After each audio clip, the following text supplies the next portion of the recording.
नमस्कार दोस्तों, BCD take के इस भाग में आपका फिर से स्वागत है। इस भाग में मैं आपको एलईडी बल्ब्स के बारे में बताने जा रहा हूं कि कैसे ये बल्ब और बल्ब के मुकाबले बेहतर हैं और कैसे ये वर्क करते हैं और कैसे इनके ज़रिए आप अपनी घर में बिजली बचा सकते हो।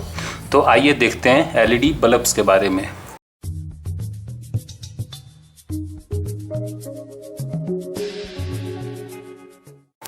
तो आप देख सकते हो कि मार्केट में बहुत वैरायटीज़ के, बहुत कंपनीज़ के एलईडीज़ बल्ब्स आ रहे हैं। आपको ये आधा वाट, पौना वाट, 1 वाट, 2 वाट, 3 वाट, 4 वाट, 5, 6, 7, 8, 9, इसके बाद 12 और 15, फिर 20, 22, 25, 50 वाट तक के बल्ब्स इस बेस में, इंडियन बेस में जो चलता है उस बेस में आपको देखने को मिल जाएंगे।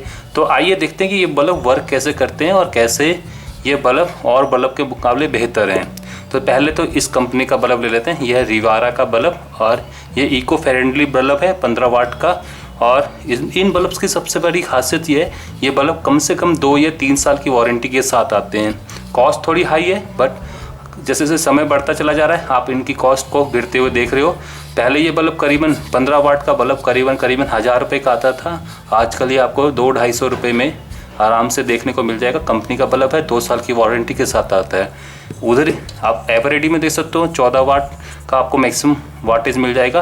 ये 12 वाट का बल्ब है, 1200 ल्यूमेन प्रोड्यूस कर रहा है। और ये B22 मतलब ये वाला बेस B22 है, इसमें B22 है, सब B22 बेस के हैं सिवाय इसके। ये EU प्लग वाला बेस है। तो आइए देखते हैं कि कैसे ये बल्ब और बल्ब के मुकाबले बेहतर है। तो पहले तो इनको एक बार जला कर दिखा देते हैं आपको। तो ये एक देख सकते हो कि ये करीबन 1 वाट का बल्ब है। और जो आपके 0 वाट के बल्ब आप पहले इस्तेमाल करते थे घर पे, उनके मुकाबले ये काफ़ी ज़्यादा बेहतर है। कम पावर खाते हैं और जल्दी से फ्यूज़ भी नहीं होते हैं, कोई एलिमेंट नहीं है। तो ये तो मैं खोल नहीं सकता हूँ क्योंकि ये सील्ड है। तो इसके सिवाय मैं आपको दिखा सकता हूँ कि एक ये बल्ब है मेरे पास। अगर इस बल्ब को देखा जाए तो ये बल्ब भी काफ़ी अच्छी रोशनी, मैं पहले अपनी लाइटें बंद कर दूँ तो देख सकते हो कि काफ़ी बढ़िया रोशनी पैदा कर रहा है। तो इसको मैं थोड़ा खोल के दिखा सकता हूँ कि इसमें क्या है। अगर खोलें तो ये देखें कि इसमें एक एलईडी चिप है। दिखा देता हूँ, ये जो पीले कलर की आपको दिख रही है ये एलईडीज़ हैं ये। तो अगर देख सकते हो कि ये बल्ब आपका ग्लू के साथ चिपका रखा है इन्होंने, कोई ज़्यादा बड़ी मेहनत करने की ज़रूरत नहीं इसको निकालने के लिए। आप देख लें ये MB10S एक ब्रिज रेक्टिफायर है। AC के दोनों जो इनपुट हैं, मतलब 220 AC इस कैपेसिटर जो कि 224K है उससे पास होने के बाद इस ब्रिज पर आती है, ब्रिज रेक्टिफायर पर, जो इसको रेक्टिफाई करके प्लस और नेगेटिव में कन्वर्ट कर देता है। और उसके बाद ये 4 बल्ब सीरीज़ में लगे हुए हैं जो इसके क्रॉस चल रहे हैं। करीबन ये 12 वोल्ट जनरेट कर रहा है। तो देख सकते हैं कि 220 को ये 12 वोल्ट DC में कन्वर्ट कर रहा है और 12 वोल्ट DC में अक्रॉस इन्होंने 4 बल्ब लगा रखे हैं सीरीज़ में। तो बहुत ही एफिशिएंट पावर कन्वर्जन तो नहीं है, बट आप देख सकते हो कि एफिशिएंटली ये इन 4 बल्ब्स को ड्राइव कर रहे हैं। एक ब्रिज रेक्टिफायर, एक कैपेसिटर जो कि वोल्टेज ड्रॉप कर रहा है, और उसके बाद ब्रिज रेक्टिफायर से उसको 12 वोल्ट में कन्वर्ट किया जा रहा है और उसके बाद उसको फिल्टर करके इन 4 LED बल्ब्स को ड्राइव किया जा रहा है। बहुत बढ़िया टेक्निक तो नहीं है, बट और जो 15 वाट के, जो 0 वाट के बल्ब्स आते हैं मार्केट में, उनके मुकाबले ये 1 वाट का बल्ब काफ़ी बेहतरीन है, अच्छी रोशनी पैदा कर रहा है। डिफरेंट कलर्स में आप इसको इंड्यूस कर सकते हो इस डिफ्यूज़र की मदद से। और साथ ही में ये उन 15 वाट्स के मुकाबले काफ़ी कम बिजली खाएगा। तो अब देखते हैं बड़े वाट के बल्ब। तो सबसे पहले मैं इस 15 वाट के बल्ब को देख लेता हूँ जो कि रिवारा का है। देख सकते हो कि 15 वाट के बल्ब में करीबन आपको 30 बल्ब्स मिल जाएंगे। 30 बल्ब आधे वाट के हैं, तो टोटल 30 गुना आधा, तो ये 15 वाट का। तो आउटपुट में 15 वाट की LEDs लगी हुई हैं। साथ ही में कह सकते हैं इसमें कोई ऐसा नहीं है कि आप एक ब्रिज रेक्टिफायर और कैपेसिटर ड्रॉप की वजह से इसको ड्राइव कर रहे हैं। यहाँ पर एक कॉम्प्लेक्स सर्किट है जो कि इस बेस के अंदर, आप देख सकते हैं कि मेटेलिक बेस है, काफ़ी गर्म हो जाता होगा ये LED, तो उसको ठंडा करने के लिए ये मेटेलिक बेस बना रखा है। तो इसके ज़रिए ये इससे हीट डिसिपेट करता है। और इसके नीचे सर्किटरी है जो कि 220 वोल्ट को यहाँ पर करीबन अगर आप मेज़र करोगे तो यहाँ पर करीबन 36 वोल्ट से लेके 68 वोल्ट तक आपकी वोल्टेज हो सकती है इसको ड्राइव करने के लिए। तो ये तो हो गया 15 वाट का बल्ब। तो आइए देखते हैं इस बल्ब को जो कि एवरेडी का बल्ब है, और ये है 12 वाट का बल्ब, 1200 ल्यूमेन प्रोड्यूस कर रहा है। और अगर इसका मैं ढक्कन खोलता हूँ तो आप देख सकते हो कि इसमें करीबन 38 LEDs हैं। तो आप कनेक्टर देख सकते हो, यहाँ पर एक पॉजिटिव नेगेटिव आ रखा है और यहाँ पर पॉजिटिव कनेक्टर आ रखा है, 2 स्क्रूज हैं। और वही सेम स्ट्रेटजी है हीट डेसिपेशन के लिए। एक बहुत बड़ा इसमें एल्युमिनियम का बेस बना रखा है जो कि पूरे बल्ब में यहाँ तक जाता है। और देखा जाए तो डिज़ाइन कॉन्सेप्ट तो काफ़ी अच्छा है। तो आइए इसको एक बार जला के भी दिखा देते हैं आपको वापस B2 बेस पे। तो आप देख सकते हो कितनी बढ़िया और कितनी दमदार रोशनी है इस बल्ब की। आप डायरेक्टली इसको देख नहीं सकते हो, तो आपको देखने के लिए डिफ्यूज़र का मतलब लेनी पड़ेगी, नहीं तो आपकी आंखें ख़राब हो जाएंगी। तो ये डिफ्यूज़र के साथ देखते हैं कि ये लाइट कैसे डिस्ट्रीब्यूट हो जाती है। नहीं तो अंदर से ये ऐसा था। करीबन आप देख सकते हो करीबन 60 वोल्ट इसके टर्मिनल के अक्रॉस बन रहे हैं। देख सकते हो आप 60-70 के करीबन वोल्टेज इस टर्मिनल के अक्रॉस बन रही है, जो कि इस बल्ब को ड्राइव कर रही है। तो इसको एक बार खोल के भी देख लेते हैं, फिर आपको बताते हैं कि ये कैसे वर्क करता है। कोशिश कर चुका हूँ काफ़ी इस खोलने की, पर मुझसे अभी तो खुला नहीं। तो इसको मुझे अब अपनी 100 के जरिए खोलना होगा। मैं अभी आता हूँ इसको काट पीट के। तो आप देख सकते हो कि मैंने ये बेस निकाल दिया है। बेस निकालने के बाद आपको देख सकते हो मिल जाएगा कि बेस के ज़रिए एक सर्किट यहाँ पर फंसा हुआ है। तो आइए इसको भी आगे तोड़ के आपको दिखा दें कि क्या है इसके अंदर। तो हम लगभग काफ़ी अंदर तक पहुँच चुके हैं। तो इसको एक बार अच्छे से हमारी आ रही देखो, हम बचा चुके हैं। अभी भी काफ़ी चीज़ इसके अंदर फंसी हुई है जो कि मैं निकाल नहीं पा रहा हूँ। तो मुझे लगता है ऐसे पॉसिबल नहीं है, क्योंकि सारा बेस उसका बना हुआ था। मैं पहले इसमें से स्क्रू का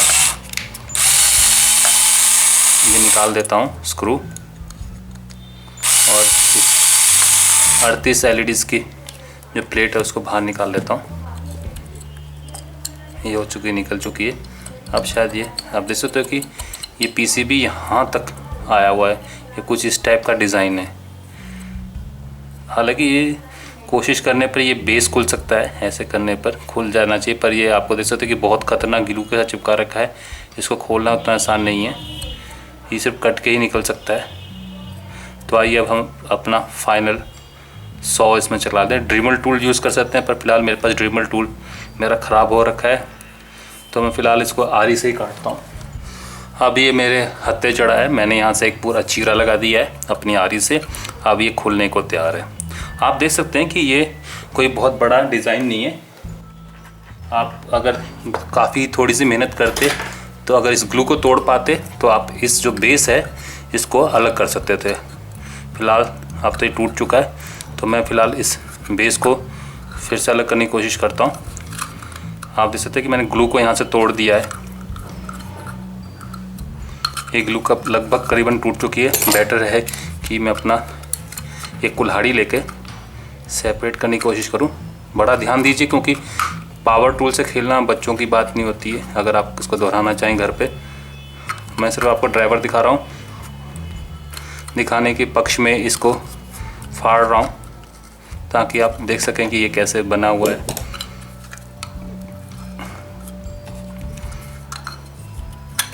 आप देख सकते हैं कि अब ये जो बेस था ये एल्युमिनियम ये निकल चुका है। एक काफ़ी तगड़ी ग्लू के साथ इसको चिपकाया जाता है इसके साथ, और अब इसको सेपरेट करते ही तो ये दिखने में कुछ ऐसा लगभग लगेगा। मैंने कुछ इसमें शोल्डरिंग भी कर दी है ताकि मैं इसको डायरेक्ट मेन से कनेक्ट कर सकूं। तो अब देखते हैं कि कैसे ये वर्क करता है।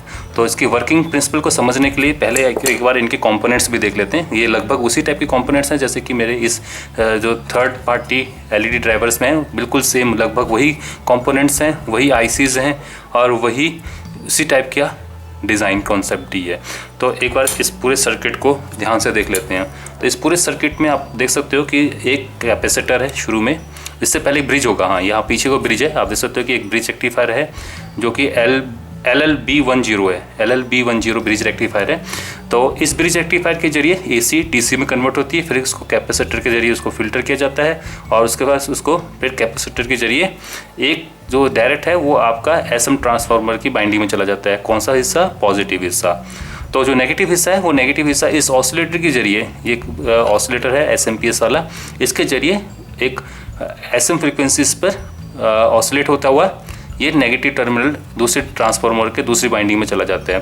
तो अब क्या हो सकता है कि इस ट्रांसफार्मर पर एक इस SM वाले IC की तरह एक तरह से AC सिग्नल आप इनपुट कर देते हो और इंड्यूस EMF के जरिए या म्यूचुअल इंडक्टेंस के जरिए आउटपुट टर्मिनल पर वोल्टेज डेवलप हो जाती है और इसी वोल्टेज का एक रेफरेंस लिया जाता है। रेफरेंस मतलब करंट रेफरेंस लिया जाता है इस डायोड के जरिए, फिर वापस इनपुट पर भेज दिया जाता है, जिससे हम लोग मॉनिटर कर सकते हैं कि अगर आउटपुट करंट कम होता है तो ये SM ट्रांसफार्मर की फ्रीक्वेंसी बढ़ा देता है, मतलब इस ऑसिलेटर इसकी फ्रीक्वेंसी बढ़ा देता है फीडबैक को लेके, तो करंट बढ़ जाती है। और जैसे आउटपुट करंट काफ़ी ज़्यादा बढ़ जाती है तो ये फीडबैक में जाता है और फीडबैक के होते हुए आपको इस फिर फीडबैक या ऑसिलेटर पर ये टर्मिनल पर जाता है, उसके जरिए फिर इसकी फ्रीक्वेंसी कम की जाती है, जिससे ये आउटपुट करंट को कम कर देता है। तो इसको एक स्विचिंग मोड पावर सप्लाई का भी रूप बोल सकते हैं। स्विचिंग मोड ट्रांजिस्टर है, स्विचिंग मोड ट्रांजिस्टर तो यहाँ मॉसफेट यूज़ नहीं करता, सब कुछ काम यही करता है, तभी आप यहाँ पर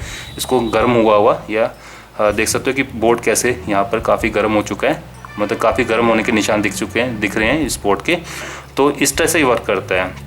तो आइए एक बार फिर से इस पूरी प्रक्रिया को असेंबल कर देते हैं। ये हमारा LED चिप होगी, 38 चिप की ये टोटल सीरीज़ है। तो आइए इसको एक बार फिर से इसके साथ लगा देते हैं। ध्यान रखिए कि नेगेटिव पर, ये देखो नीचे वाला नेगेटिव है और मैं इसको नेगेटिव के साथ ही जोड़ रहा हूँ यहाँ पर। तो अगर आप इसको मैं DC या अपने मेंस के साथ कनेक्ट करता हूँ इस दो टर्मिनल्स को, तो आप देख सकते हो LED बल्ब जलने लग जाएगा। फिलहाल मैं इसको ज़्यादा देर तक जलने दे नहीं सकता हूँ क्योंकि अभी फ़िलहाल कोई हीट सिंक लगा नहीं रखी है, तो ये इसके फूकने के चांसेस हो सकते हैं, ज़्यादा देर तक ये गर्मी या बर्दाश्त नहीं कर सकता। तो मैं एक बार टेम्परेचर भी आपको दिखा देता हूँ। तो आप देख सकते हो कि फ़िलहाल बहुत चमक है, इस चमक के होते हुए आप टेम्परेचर को देख सकते हो, टेम्परेचर राइज़ कर रहा है 38, 29, 40, 41, 42, ये तो हो गया थर्मल मीटर के ज़रिए। अगर आप इसके जरिए देखते हो टेम्परेचर, तो आपको टेम्परेचर करीबन दिख जाएगा, ये अभी 50, 48 के करीबन पहुंच चुका है, 63 हो चुका है इसमें, और ये करीबन सेफेस्ट लिमिट को क्रॉस कर रहा है। तो मैं इससे ज़्यादा इसको रख नहीं सकता, नहीं तो ये LEDs फूक जाएंगी। ये मैक्सिमम टेम्परेचर आप देख सकते हो कि इस समय 65 हो चुका है, ये सेफर लिमिट, और थर्मोकपल के जरिए आप देख सकते हो कि टेम्परेचर करीबन 58 डिग्री सेल्सियस है। तो ये एक सेफेस्ट लिमिट नहीं है। आप टेम्परेचर देख सकते हो कि फ़िलहाल ये थर्मल प्रोब हट की थी, तो टेम्परेचर करीबन 75 के करीबन हो चुका था इतनी थोड़ी से रन में। तो एक हीट सिंक की यहाँ पर बहुत ज़्यादा ज़रूरत पड़ती है LEDs को। 70 डिग्री सेल्सियस काफ़ी गर्म टेम्परेचर है, तो इसलिए यहाँ पर एक हीट सिंक, इतनी सी हीट सिंक के लिए काम नहीं चलेगा क्योंकि ये 12 वाट का है। तो इसको ज़्यादा करने के लिए एक एल्युमिनियम बेस भी, यहाँ पर देखो कितनी बड़ी हीट सिंक, ये हीट डेसिपेशन के लिए इन्होंने इस्तेमाल की है। करीबन पूरी हीट डेसिपेट होके आपकी बेस तक भी जा रही है। तो ये बहुत बड़ा डिज़ाइन कॉन्सेप्ट है इस LED बल्ब्स के लिए। तो देख सकते हो कि कैसे ये LED बल्ब वर्क करता है। मेरे पास एक दूसरा भी था, मैं इसको भी आपको आगे बता देता हूँ कि कैसे इस ड्राइवर सर्किट से भी आप इसको कनेक्ट कर सकते हो। तो आइए देखते हैं कैसे। मेरे पास एक एक्सटर्नल ड्राइवर सर्किट है, तो उसको मैं लगा के आपको बता सकता हूँ कि, तो मैं इस LED ड्राइवर सर्किट को ऊपर खोल कर दिखा देता हूँ। ये भी कुछ इसी टाइप का ड्राइवर सर्किट है, ब्रिज रेक्टिफायर लगे हुए हैं, फ्यूज़ लगा हुआ है इनपुट पे। तो आइए एक बार इसको भी चेक कर लेते हैं कि, तो ये लगभग तैयार हो चुका है। अब इसमें से पॉजिटिव नेगेटिव को मैं डिफाइन कर देता हूँ। ये ऊपर वाला नेगेटिव है इधर वाला, और इस साइड वाला पॉजिटिव है। तो अब एक बार इसको चला के, तो आप देख सकते हैं कि ये अपना चल चुका है। तो हाँ, ये है इस पूरी LED का टीयर डाउन वीडियो। तो आप देख सकते हैं कि किस तरह से ये एक LED ड्राइवर मिलके इस LED को ड्राइव करता है, और ये 12 वाट की टोटल LED जो कि पावर खाने में 12 वाट खा रही है कि LED इस ड्राइवर के साथ मिलने के बाद, मतलब लगभग 13, 14 या 15 वाट मैक्सिमम पावर खाने के बाद आपको करीबन 1200 ल्यूमन आपको एक लाइट देती है, जो कि एक 100 वाट के बल्ब से 200 ल्यूमेन ज़्यादा है। तो कह सकते हैं कि ये एलईडी काफ़ी ज़्यादा पावर सेविंग है, काफ़ी कम ऊर्जा में काफ़ी कम बिजली खर्च किए करके ये आपको ज़्यादा से ज़्यादा लाइट देती है। और वो लाइट भी आपकी प्योर ट्यूबलाइट की लाइट से भी ज़्यादा फास्ट है। और आप इसको वेरी भी कर सकते हो, मतलब कि जैसे आप चाहते हो कि मैं प्योर वाइट नहीं रहना चाहता हूँ, तो मैं चाहता हूँ कि मुझे कोई नारंगी कलर की या रेड कलर की, इवन जो येलो वार्मनेस का या गर्मी का साइन दिलाती है, येलो कलर की जो लाइट आती है उसमें लेना चाहूँ तो वो भी ले सकता हूँ। एलईडीज़ बहुत सारी कलर्स में अवेलेबल है, नहीं है तो वाइट कलर को आप देख सकते हो कैसे उन्होंने वाइट कलर को एक नारंगी कलर में इस डिफ्यूज़र की मदद से उन्होंने इस्तेमाल किया। तो अब जाने से पहले मैं आपको एक बात स्पष्ट कर देता हूँ, ये एलईडी बल्ब आंखों के लिए बहुत खतरनाक हैं। कैसे? इनकी जो ब्राइटनेस है काफ़ी ज़्यादा हाई है। आप ट्यूबलाइट को डायरेक्ट देख सकते हो, पर इन एलईडी बल्ब को जलते हुए कभी भी डायरेक्ट नहीं देख सकते हो।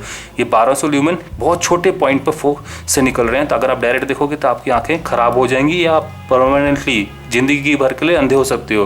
तभी एलईडीज कंपनीज इन एलईडीज के साथ ये डिफ्यूज़र टाइप का लेंसेज इस्तेमाल करती हैं। डिफ्यूज़र का मतलब कि आप इसके पीछे का सोर्स लगा हुआ है, तो ये डिफ्यूज़ करके इन छोटे छोटे बिंदुओं को इतने बड़े एरिया में स्प्रेड कर देती है। अब आप इसको आंखों से फिर भी डायरेक्ट मत देखिए, क्योंकि आपको एक बार आंखों से देखने के बाद आपको आंखों पर स्ट्रेस आएगा और उसकी वजह से आप थोड़ी देर के लिए अंधे हो सकते हो। पर फिलहाल डिफ्यूज़र के साथ इस एलईडी को देखोगे तो ज़्यादा दिक्कत नहीं आएगी। पर अगर डायरेक्ट एलईडीज़ को देखोगे विदाउट इस डिफ्यूज़र के बाद, आपको लाइट तो ज़्यादा दिखेगी पर आपकी आंखों के लिए बहुत खतरनाक है। तो मैं इसी के साथ इस वीडियो को समाप्त करने जा रहा हूँ। अगर आपको ये वीडियो अच्छा लगा तो थम्स अप दे दीजिए, शेयर कीजिए, सब्सक्राइब कीजिए। सब्सक्रिप्शन लिंक आपका यहाँ पर देखने को मिल जाएगा। और आने वाली अन्य तकनीकी वीडियोस, गैजेट्स और मोबाइल फ़ोन के रिव्यू के लिए बीसीडी टेक को देखते रहिए। धन्यवाद, नमस्कार, जय हिंद, जय भारत।